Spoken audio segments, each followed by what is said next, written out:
በኤርትራው መንግስት አንድ ልብ አንድ ህዝብ አምባገነናዊ የአገዛዝ መርህ ማንነታችን እየጠፋ ከመኖሪያችን እየተፈናቀልን ነው ሲል ይከሳል የቀይ ባህር አፋር ዲሞክራሲያዊ ድርጅት። ድርጅቱ ዛሬ በሰጠው ጋዜጣዊ መግለጫ በኤርትራ ደናክል በሚኖሩ የቀይ ባህር አፋሮች መንግስት መር የመብት ጥሰት እየተፈጸመባቸው እንደሆነ ገልጿል።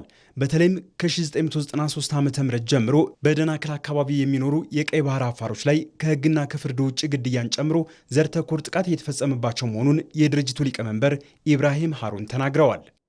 እኛ ለብዙ ዓመታት ከነበርንበት መሬት እየጠፋን በኃይል እየተሰደድን እስራት ያለ ፍርድ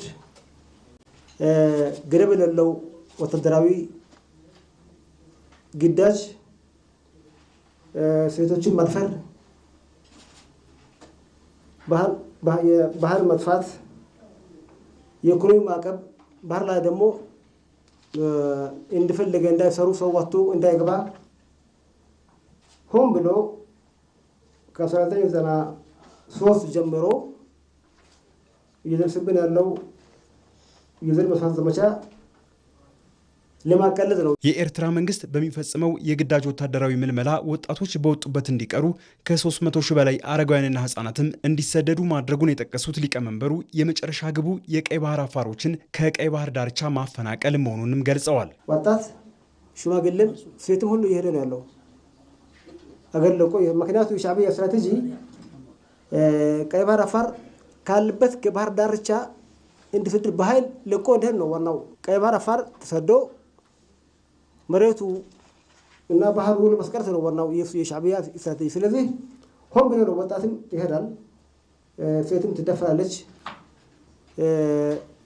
የመንግስት ስራ የለም ምንም። እዛ በተለይ በደንካላ ውስጥ ምንም አይነት የልማት አውታር የለም። መስጊዶችን በመዝጋትና የቁርአን ትምህርትን በማገድ የቀይ ባህር አፋር ህዝብን ባህልና ማንነት በማጥፋት ላይ መሆኑንም ተናግረዋል። እነዚህን ወንጀሎቹን የሚያጋልጡ ማስረጃዎችን በማሰባሰብ የኤርትራ መንግስት በኤርትራ አፋሮች ላይ እያደረሰ ያለውን የሰብአዊ መብት ጥሰት የተመለከተ ክስ ለአፍሪካ የሰብአዊና ህዝባዊ መብቶች ኮሚሽን ማቅረቡን ኮሚሽኑም የኤርትራ መንግስት ምላሽ እንዲሰጥ መጠየቁን አብራርተዋል። የአፍሪካ ሰብአዊና ህዝቦች ኮሚሽን ላይ ያቀረብነው ክሱ 122 ፔጅ ነው።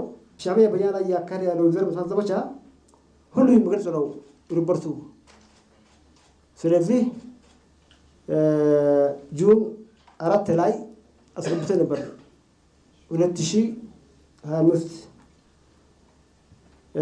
ያንን ደግሞ ያስገባነው ክሱ ተቀባይነት አግኝቶ በ60 ቀን ውስጥ የኤርትራ መንግስት ስለዚህ ክስ መልስ እንዲሰጥ ወደዛ ተልከዋል።